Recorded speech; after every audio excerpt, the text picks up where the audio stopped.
Sveiki visiem! Šeit ar jums Diana Nošā, jā! Atceros, šodien tak ir 1. decembris, tāpēc jāapskatās, kas man ir ieplānots 1. decembrī, jā. Es taisu katru gadu savā telefonā tādu aprakstiņu, kā var, kā advents kalendāru, man arī kaut kas tāds ir ierakstīts, man arī ir advents kalendārs. Tātad 1. decembris, tā. Izskaitīt manas viss skaistākās Bārbijas. Es to ir izdarīt.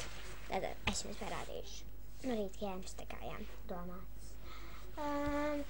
Šī ir Keilena. Jā, es viņai uztaisu iedot tādu vārdu, jo no vienas seriāla ir tāda ar purvieniem matiem, viņa nav īsti smuka, bet viņai vismaz ir kāja vai galva, kaut kas tam līdzīgs, jo no viņām viss krīt nost. Ir joks. Tāpēc viņu uztaisīju kā. Viņu uztaisīju asti, tā kā tajā seriālā Keilena čāsts. Jā. Tāpēc es viņu nosaucu par Keilenu. Jo viņa ir līdzīga Keilenai no filmas Keilena čāsts. Jā. Viņai ir tāda modīgā jaciņa un kleitiņa. Es varu attaisīt. Jop. Kurpes es vēl neesmu izdomājis, kāds viņai vēl. Tāpēc vienai Barbijai nebūs kurpes. Tātad otra ir Sanita Chance. Sanita. Tā ir Sanita. Es viņai iedevu vārdu, tāpēc, jo man draudzene Sanita, un viņai ir īsi mati, un viņai ir baloni mati.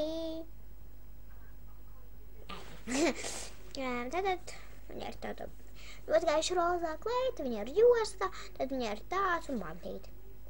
Jā. Kurpes viņai arī nav. Jā.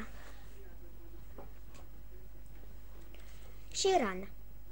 Es viņu nosaucu par Annu, tāpēc jaunas māsas draudzene ir Anna. Tātad, jo viņai ir īsi mati, blondi un tā tālākiem. Tātad, viņai ir tāds krekliņš un tāds smuki svārciņi. Viņai nav kurpes, viņai smuksei. Es viņai nogriez matus. Jā, tātad, jā. Es netiešām nogriez matus. Viņa bija šķitika arī. Jā, šķitika. Tāpēc 1. decembris ir galā.